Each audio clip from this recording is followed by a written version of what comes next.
હાલો બધાને જાજા કરીને જય સ્વામિનારાયણ। મારે આ કેસુડાનો પાવડર ગયા વર્ષનો પડ્યો હતો, હવે એટલો વધ્યો હતો, એનો આપણે રંગ બનાવીએ। તેલમાં પાણી ભરી લઈ,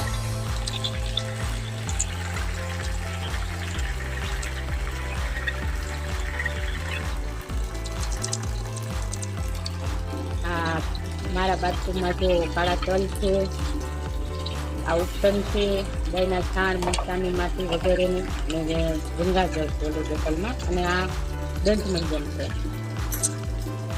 આના વિડિયા પણ આપણે આગળ જતા બનાવી શકીએ, ઘરે કેમ બનાવાય ઉપટન અને દંતમંજન।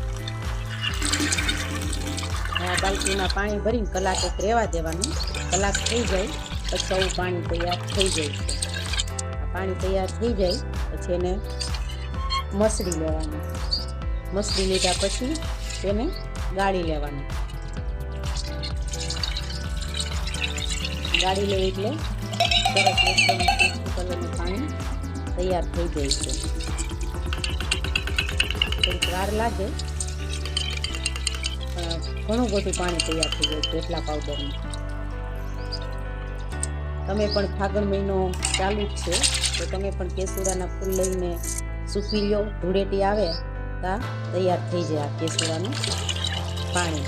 તે ધૂળેટીમાં રમવામાં બાળકોની મજા આવે।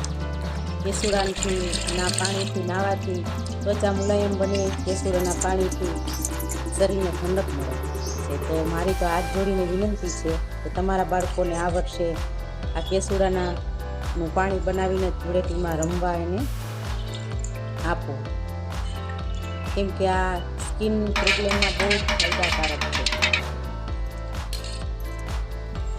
કુદરતી કલર આ તૈયાર થઈ ગયો, નેચરલ રીતે, કોઈ પણ રીતે આ નુકસાન પણ ના કરે, કેમ કે આ ફાયદાકારક છે પાણી।